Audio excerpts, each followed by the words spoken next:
After 6 now. It is a big morning for Air New Zealand, once again winning International Airline of the Year. It's not held the title since 2020, but has nudged out previous winner Qatar Airways. It comes at a good time, with the airline facing a bit of flack for planning to weigh some international passengers over the next month or so.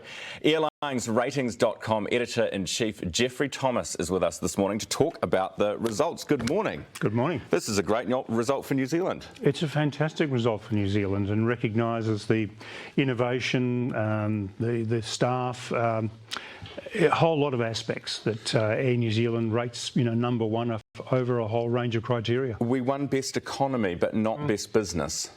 Why? Well, okay. Not that I'm nitpicking. No. Well, the business class is really good, but it's currently going through an upgrade with the new 787s that Air New Zealand's introducing next year.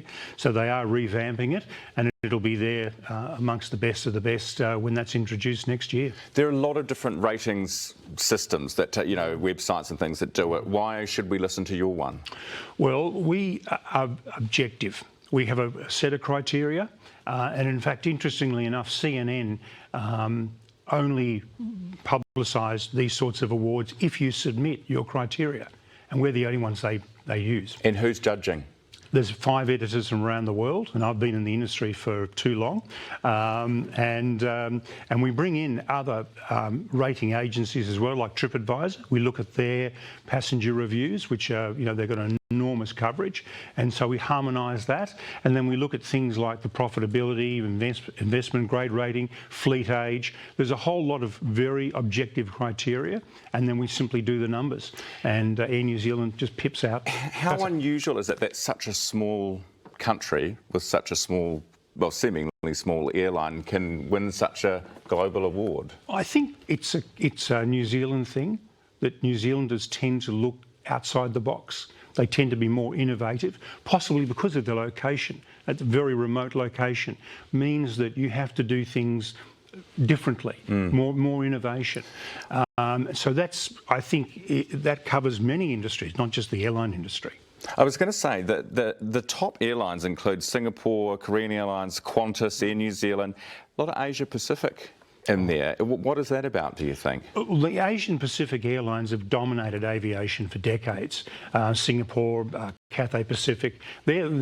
Singapore and Cathay Pacific were the first airlines to snub their nose at the International Air Transport Association back in the 60s and say, we're going to give you free drinks, free this. And all of a sudden, they started a momentum of giving passengers things for free. Why us? Why this region and not, I don't know, America or...? Well, I think it started with Singapore and, say, Cathay Pacific wanting to do something different, to say, look, OK, well, we're competing against some well-entrenched carriers. We need to do something differently. And Air New Zealand has carried that on. And we talk about economy, that's where most of us travel. So on Air New Zealand, you've got so many options, more options than any other carrier in the world, to spend up to give yourself more and more comfort. And now next year you're going to have the beds, which is unprecedented. Do you know why I trust your judgment? Because you're a very tall man. I know. So it's a passion of mine. So believe me, I feel the pain, because when you get in those economy seats, boy, do you need every little inch of space. Every single inch or centimetre, depending on which system you're using. Yeah, absolutely. Thank you very much for coming in this morning. Great to have you on our program. That's Airlines.com editor-in-chief Geoffrey Thomas with us this morning, outlining the best airline in the world.